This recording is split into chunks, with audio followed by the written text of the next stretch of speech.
لن تزولا قدم ابن آدم، حضور نے خبر دی ہے ابن آدم کے قدم ہل نہیں سکیں گے. جیسے مجرم کھڑا ہوتا ہے کٹہرے کے اندر، اس کٹہرے میں سے ہل نہیں سکو گے حتی یسأل عن خمس، جب تک کہ 5 چیزوں کا حساب نہ لے لیا جائے. وہ 5 چیزیں کیا ہیں؟ کان کھول کر سنیے. عن عمرہ فیما افناہ، عمر کا حساب دو، یہ 80 برس اور 70 برس ہم نے تمہیں دنیا میں دیے، کہاں ضائع کیے.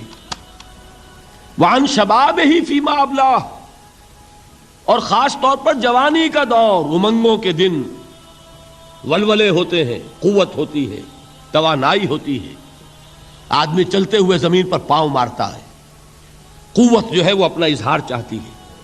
یہ جوانی کہاں گلائی؟ حساب دو، ایک ایک لمحے کا حساب دو. وَعَن مَالِهِ مِنْ أَيْنَ اكْتَسَبَهُ وَفِيمَا أَنْفَقَهُ، ایک ایک پائی کا حساب دو، مال کا کہاں سے کمایا تھا، حلال سے کہ حرام سے، اور کہاں خرچ کیا تھا، گل چھروں میں، عیاشیوں میں، یا نیکی کے کاموں میں، ادائے حقوق میں، اللہ کے دین کے لیے. 4 سوال ہو گئے. 2 زندگی کے بارے میں، ایک زندگی پوری بحیثیت مجموعی کہاں کس کام میں لگائی، اور خاص طور پر شباب کا دور کہاں لگایا. 2 سوال مال کے بارے میں، کمایا کہاں سے، حلال سے کہ حرام سے، جائز سے کہ ناجائز سے، خرچ کہاں کیا. اور آخری سوال وعما عمل فیما علم، جو علم حاصل کیا تھا اس میں عمل کتنا کیا. علم کے انبار لگاتے چلے گئے اور عمل کے آغاز کی بھی نوبت نہ آئی. یہ علم جو ہے یہ اس روز سب سے بڑا وبال بن جائے گا انسان. اتنا علم اور عمل کچھ نہیں، بجائے کہ کریڈٹ کا ذریعہ بنے یہ الٹا ڈیبٹ کا کھاتا بن جائے گا. یہ جواب دہی کا احساس ہے کہ جس کی وجہ سے انسان کی ٹریجڈی جو ہے وہ دوہری ہے. کوئی حیوان اتنے بوجھ تلے نہیں، مشقت کی، محنت کی، اس زندگی میں ختم ہوئے، اس کے بعد کوئی محاسبہ نہیں. اس کو بھی غالب نے خوب کہا ہے کہ اب تو گھبرا کے یہ کہتے ہیں کہ مر جائیں گے، اور مر کے بھی چین نہ پایا تو کدھر جائیں. یہ ہے وہ ہیومن ٹریجڈی. اب میں آپ کو توجہ دلانا چاہتا ہوں، ایک تو گوتم بدھ کا فلسفہ، اس کے فلسفے کا مین تھیم یہ ہے سروم دکھم، آل از پین، آل از سفرنگ. اور اس نے جو بھی اپنی محنت کی یہ تو اللہ ہی بہتر جانتا ہے کہ اسے بعد میں ملا کیا اور کیا نہیں ملا. ایک بات آپ سے عرض کر دوں، گوتم بدھ کے بارے میں ایک بہت جید عالم، میرے نزدیک بر صغیر پاک و ہند کے علماء میں جو اس صدی کے علماء ہیں ان میں ان کا بہت اونچا مقام ہے، مولانا مناظر احسن گیلانی رحمۃ اللہ علیہ. گیلان قصبہ ہے ایک بہار کا، وہاں کے رہنے والے تھے. ان کی زندگی زیادہ گزری حیدرآباد دکن میں، عثمانیہ یونیورسٹی میں استاد رہے. انہوں نے گوتم بدھ کے بارے میں یہ لکھا ہے کہ میرا یہ گمان ہے کہ وہ بھی اللہ کے نبی تھے، اور اس کی دلیل دی ہے. قرآن مجید میں ایک رسول کا ذکر آتا ہے ذوالکفل، اور یہ ذوالکفل وہ ہے جس کے بارے میں ہمیں کچھ پتہ نہیں. قرآن مجید میں بھی ایک جگہ ذکر آیا ہے. نمبر 2 یہ کہ کسی حدیث میں اس کی کوئی ہمیں وضاحت نہیں ملتی، نہ حضور سے پوچھا گیا نہ حضور نے اس کی وضاحت فرمائی. اب یہ ذوالکفل ہے کون؟ تورات میں جو نبیوں کے نام آتے ہیں ان میں سے کسی نبی کا نام ذوالکفل کے آس پاس نہیں بنتا کہ یہ سمجھا جائے کہ یہ اس نام کی بگڑی ہوئی یا بدلی ہوئی شکل بن گئی ہے. تو انہوں نے جو کہا ہے وہ بات وزنی معلوم ہوتی ہے اس اعتبار سے کہ کپل وستو، کپل پے جو ہے وہ عربی میں ہے نہیں، وہ فے بنتی ہے. تو ذوالکفل کے معنی کفل والا، اور یہ کفل جو ہے کپل، کپل والا، جس کو ہم کہتے ہیں کپل وستو کا شہزادہ. تو انہوں نے یہ کہا ہے کہ گوتم بدھ کے بارے میں یہ خیال، یہ میں عرض کر دوں کہ اس کو ہم یقین سے نہیں کہہ سکتے، یہ ان کا گمان ہے، خیال ہے، واللہ عالم کہیں گے ہم، لیکن امکان ضرور موجود ہے. قرآن کہتا ہے وَلِكُلِّ قَوْمٍ ہاد، ہم نے ہر قوم میں ہادی بھیجے. وَإِن مِّن قَرْيَةٍ إِلَّا خَلَا فِيهَا نَذِيرٌ، کوئی بستی ایسی نہیں دنیا میں جس میں کوئی نہ کوئی خبردار کرنے والا نہ آیا ہو. تو یہ ممکن نہیں ہے کہ وہاں نبی نہ آئے ہوں، لیکن ان کی تعلیمات اتنی بدل گئی ہیں کہ ہم ان کو پہچان نہیں سکتے. حضرت مسیح علیہ السلام کی تعلیمات اگر عیسائیوں سے ہم سمجھیں تو کبھی بھی انہیں اللہ کا نبی نہیں مان سکتے. یہ تو قرآن مجید نے آ کر حضرت مسیح علیہ السلام کی اصل حقیقت ہمیں بتائی، ورنہ تو خدا کا بیٹا ثالث و ثلاثہ ان کو کیسے ہم مانتے ہیں؟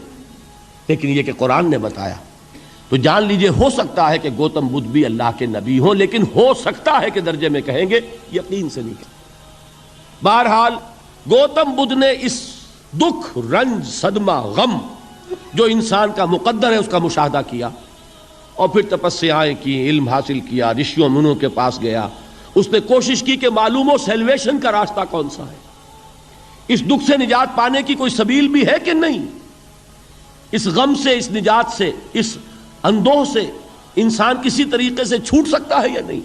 اسی کو سیلویشن کہتے ہیں انگریزی میں، اسی کو ہندی میں نروان کہتے ہیں، اسی کو عربی میں نجات کہتے ہیں۔ ان النجات معلقۃ بمجموع هذه الاشیاء، میں نے امام رازی رحمۃ اللہ علیہ کے الفاظ میں آپ کو وہ لفظ بتایا، نجات کی راہ۔ اچھا، جدید فلسفوں میں جن حضرات کو دلچسپی کی بات ہے انہی کے بارے میں یہ عرض کر رہا ہوں۔ جدید فلسفوں میں بھی ایک فلسفہ ہے وجودیت، ایگزسٹانشلزم۔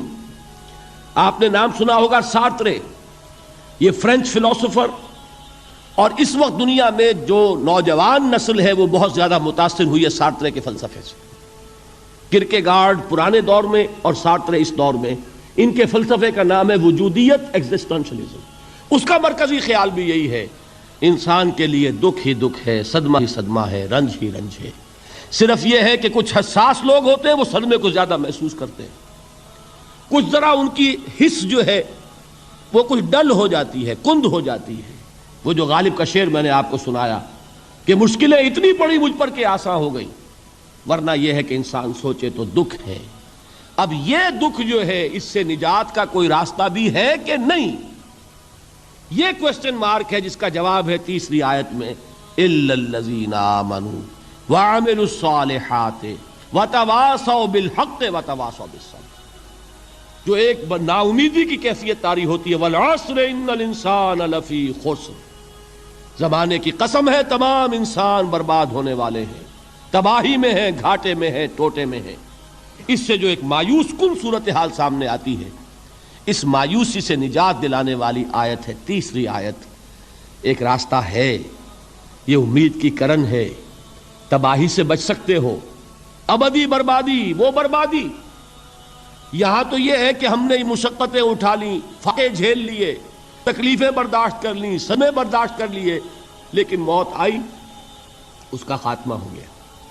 لیکن اس کے بعد اگر خدا نہ خواستہ جہنم میں جھونک دیے گئے، وہ ابد الآباد تک کی، وہ ہمیشہ ہمیشہ کی جلن۔ قرآن کہتا ہے کہ اگر ایک کھال جل جائے گی، جھلس جائے گی، اللہ اور کھال دے دے گا۔ دیکھیے، یہ بھی جدید دور میں آپ کو معلوم ہوگا، بورس بکائی نے جو کتاب لکھی ہے، دی فرینچ سرجن، اس نے ثابت کیا ہے کہ قرآن مجید نے جتنے نیچرل فینومینا کا حوالہ دیا ہے وہ بالکل سائنس کے مطابق ہے۔ آج ہمیں یہ معلوم ہے کہ حس جو ہے وہ صرف کھال میں ہوتی ہے، کھال حساس ہوتی ہے، کھال اتر جائے نیچے جو ہے گوشت جلے گا، آپ کو تکلیف نہیں ہوگی۔ معلوم قرآن نے کہا ہے کہ جب کھالیں ان کی جھلس جائیں گی، ہم نئی کھال دے دیں گے تاکہ وہ سوزش جو ہے، وہ جلن کا احساس برقرار رہے، وہ ختم ہونے نہ پائے۔ حالانکہ اس کی ضرورت نہیں ہے، اگر اندر کا گوشت بھی حس والا ہوتا تو پھر کھال دوبارہ عطا کرنے کی ضرورت نہیں ہے، گوشت جلے گا، اس سے بھی جلن کا اور سوزش کا احساس ہو جائے گا۔ لیکن قرآن کہتا ہے کہ نہیں، کلما نضجت جلودہم بدلنا لہم جلودا غیرہا، جب ان کی کھالیں جھلس جائیں گی، جل جائیں گی، ہم ان کی کھالیں بدل دیں گے تاکہ وہ سوزش برقرار رہے۔ ثم لا يموت فیہا ولا یحیا، پھر نہ وہ اس میں جی سکے گا نہ مر